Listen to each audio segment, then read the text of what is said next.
Good morning, কেমন আছো তোমরা সবাই? আমার চ্যানেলের নতুন আর একটা ভিডিও তোমাদের সবার স্বাগত। আমার আজকের ভিডিওটা কিন্তু খুব ইম্পর্টেন্ট একটা ভিডিও, তোমরা দেখো তাহলে বুঝতে পারবে। সকাল সকাল ঠাম্মা, আমি, আমার বর তিনজন মিলে বেরিয়ে পড়লাম ডাক্তার দেখাতে।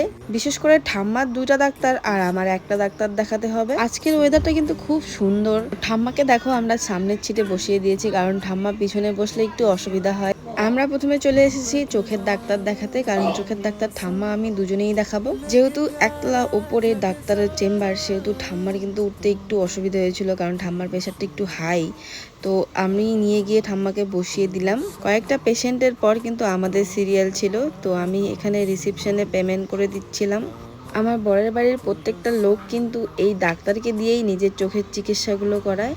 রিসেপশনের কাজ কমপ্লিট করে ঠাম্মার সঙ্গে এখানে বসে আছি, আর ঠাম্মা তো প্রচণ্ড টেনশনে ছিল যে কি হবে, তার যেহেতু মাথা ঘুরায়। আমার বরকে দেখো এদিক ওদিক শুধু লোক দেখছে আর ফোন ঘাটছে। এদিকে দেখো প্রথমে ঠাম্মা নিজের চোখটার পরীক্ষা করছে, এরপর আমি আমার নিজের চোখ পরীক্ষা করব।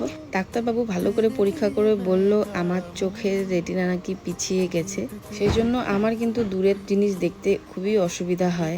ডাক্তারবাবুকে জিজ্ঞেস করলাম যে এটা কি কারণে হয়। ডাক্তারবাবু বলল এটা যদি বাবা মার থাকে তাহলে হয়, কিন্তু আমার বাবা মার ছিল না। এটা নাকি আবার শারীরিক বৃদ্ধির কারণেও হয়। ডাক্তারবাবু তাই বললো যে আমার শারীরিক বৃদ্ধির কারণেই হয়েছে, কিন্তু রেটিনা পরীক্ষা করে দেখলো আমার রেটিনা ঠিকই আছে, শুধুমাত্র রেটিনাগুলো পিছিয়ে গেছে। তার কারণে আমার -5 চলে এসেছে চোখের পাওয়ার। এখন থেকে আমাকে কন্টিনিউ চশমা পরে চলতে হবে, না হলে আমার চোখের অবস্থা আরো খারাপ হয়ে যাবে।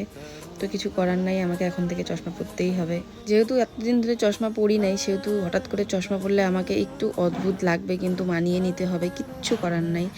তোমরা একটু কমেন্টে জানিও তো কোন চশমাটা আমার চোখে ভালো লাগছে। এরপর আমরা চলে এসেছি আর একটা ডাক্তারের এখানে। ঠাম্মার আর একটা ডাক্তার দেখানো বাকি ছিল, সেখানে চলে এসেছি। আমরা বাইরেই দাঁড়িয়েছিলাম, কারণ বাইরে প্রচন্ড হাওয়া, আর আকাশটা দেখো এত সুন্দর দেখা যাচ্ছিল। ঠাম্মাকেও কিন্তু বাইরে আমরা বসিয়ে দিয়েছিলাম, বাইরে প্রচন্ড হাওয়া ছিল জন্য। এরপর আমাদের ডাক পরে ডাক্তার দেখানোর, এই যে স্লিপ, আর এখন আমরা ডাক্তার দেখাতে যাচ্ছি। ডাক্তার দেখানোর পর সবার খিদা লাগছিল, তার জন্য সবাই খেতে গেছিলাম। খাওয়া দাওয়া কমপ্লিট করে আমরা চলে গেছিলাম আমার দিদি বাড়িতে, আর আমার বর গিয়ে দেখো সোজা বিছানায় শুয়ে পড়েছে। এই যে একজন ব্যক্তি হচ্ছে লালবাবু, আর এই সামনে আছে আমার গুড্ডু দাদা, এসে আমার বরকে দেখছে। ও এসে একদম শটাং করে শুয়ে পড়েছে। লাল কি বলছে আমার বরকে? হ্যাঁ, এটা আমার বর। আর এখানে দেখো আমার দিদি কিন্তু পাগল হয়ে গেছে, আমাকে বারবার বলছে তুই থেকে যা থেকে যা। তো আমার তো আর থাকার সময় নাই, তো এখন আমি চলে যাচ্ছি বাড়িতে। তো চলো আজকের এই ভিডিওটা এই পর্যন্ত। আর একটা কথা বলে রাখি, যাদের চোখের সমস্যা না, তারা ডাক্তার দেখে তাড়াতাড়ি করে চশমা নেবে, নাহলে আমার মতো হয়ে যাবে। টাটা।